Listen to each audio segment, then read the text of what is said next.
కొంతమంది జీవితాలు ఇలా ఉంటాయి. నేను నిన్ను నడిపిస్తాను, నేను నిన్ను నిలబెడతాను, నా మాట చొప్పున చేయటానికి నీ మనసుని బలపరుచుకో, దృఢపరుచుకో. నేను విడిచిపెట్టమన్నదాన్ని విడిచిపెట్టు, నేను చేపట్టమన్నదాన్ని చేపట్టు. నువ్వు ఎందుకు నిలబడవో, ఎందుకు గెలవవో, ఎందుకు రాణించవో, ఎందుకు వెలగవో నేను చూస్తా. నా మాట చొప్పున చెయ్యి, నా మాట చొప్పున చెయ్యి, నా మాట చొప్పున చెయ్యి.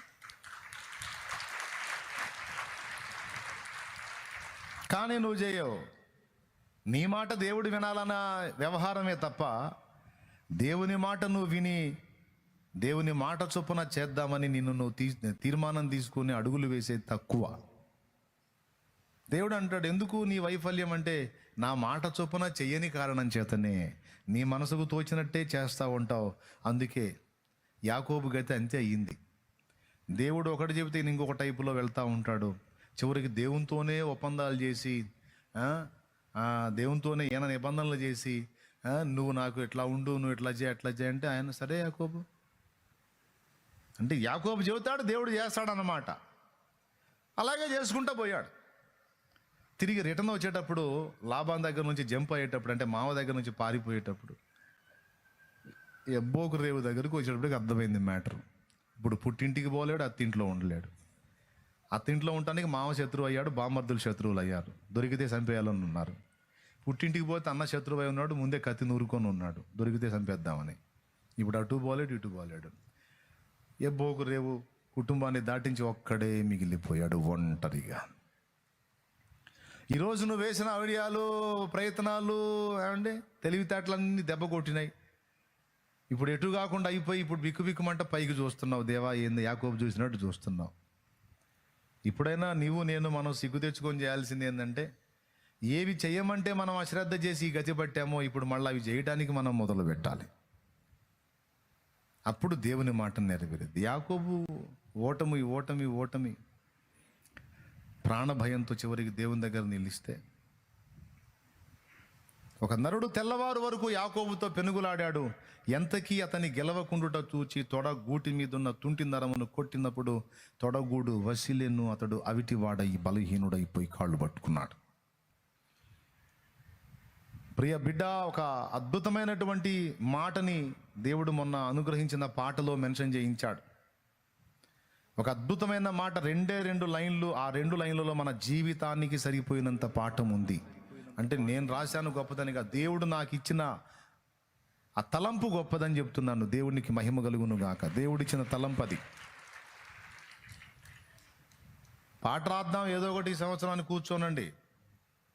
దేవుడు ఈ సంవత్సరం నాకేం నేర్పాలనుకుంటున్నాడు, నా ఆత్మీయ బిడ్డలకి ఏం నేర్పాలనుకుంటున్నాడు, అందులో ఏ పాఠం ఉంది. దేవుని ముందు కూర్చొని దేవుని గోజాడుకొని తరచుగా ప్రార్థన చేసుకుంటూ మాటలు అందించు ప్రభువా. అవి పాటలు. ఎందుకంటే నీవు నాకు ఇచ్చే పదాలు అనేక పెదాల మీదకి వెళ్తాయి, అనేక హృదయాల మీదకి వెళ్తాయి నాయన. అవి ఫలించాలి ప్రభువా, సహాయం చేయమని దేవుని గోజాడుకొని పాట సిద్ధపరచు. అందులో ఒక లైన్ ఏంటంటే, నా కార్యములన్నీ కలత కారణములే, నీ మార్గములన్నీ క్షేమకరములే. నా కార్యములన్నీ కలత కారణములే, నీ మార్గములన్నీ క్షేమకరములే. నా కార్యములన్నీ కలత కారణములే, నీ మార్గములన్నీ క్షేమకరములే. నీ హస్తములే నన్ను గెలువని, నీ హస్తములే నన్ను గెలువని, నీ చేతులలో నన్ను ఓడిపోని, నీ చేతులలో నన్ను ఓడిపోని. రక్షకా యేసయ్యా, యేసయ్యా నా రక్షకా, రక్షకా